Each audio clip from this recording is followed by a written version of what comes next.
In my recent video, I talked about how games are getting boring, and yet here I am about to gush a recent trilogy of games that has me on the hook, that being the Insomniac Spider-Man games. The first game coming out in 2018, then a fantastic, but not to be overlooked, Miles Morales game in 2020, and most recently, Spider-Man 2. All games that I've been craving more of from this studio, along with many others. Recently, the first two games getting PC releases that I don't know the state of, but I highly recommend playing if they're in good conditions. I want this to be a straight to the point review of all three games, so let's start with the first game and work our way through, then go over the evolution of the mechanics, my pros and cons, and my final thoughts.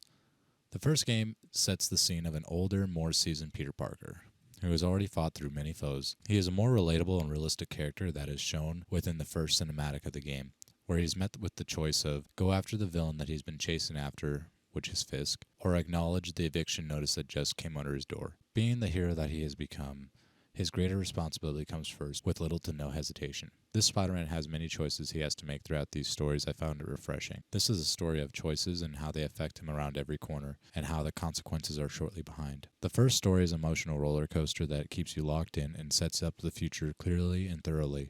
There is a charm that is brought to this character that has you cheer for his successes and cry for his failures, emotionally investing you, the player, in his life. I have played this game countless times and never ceases to make me choke or smile. It is a game that caused me to have big faith in developers in 2018 when I first played the game, and still to this day it still has me captivated.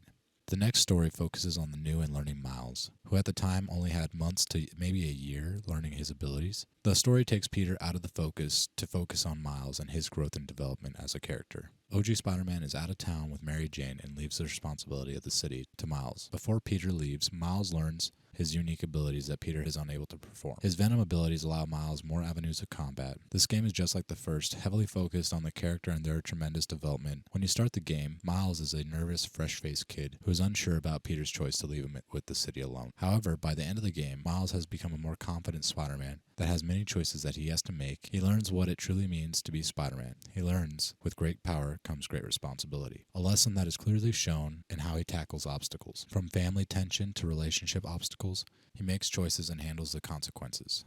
Finally, with the new Spider-Man 2 game, that we have a union of the two Spider-Man. The development of the characters is even more than that of the first two games. They both now have to become more comfortable with their shared responsibility of protecting the city at all costs. With this story comes a hard pill of accepting the past and moving forward.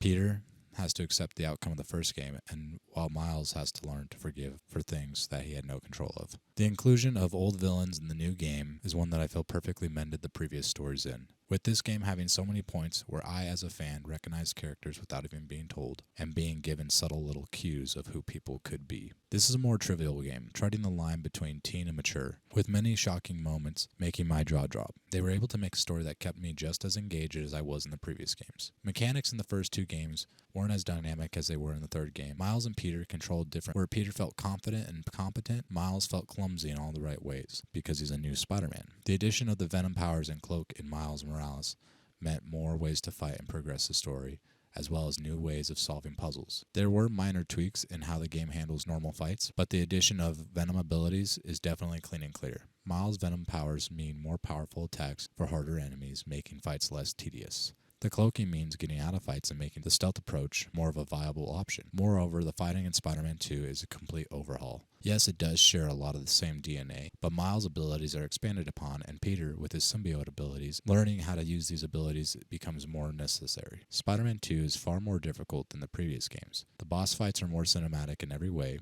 Each way to approaching a fight meant I had to be careful and time better. As for the core fighting mechanics, there wasn't too much to change. All three games have finisher and standard attacks and simple dodges and evasion tactics. I did love to see how this game adds other characters to the open world. Encounters mean you could randomly find Miles fighting crime that you were headed out to take care of. The symbiote suit is a whole layer that comes with the prototype feel.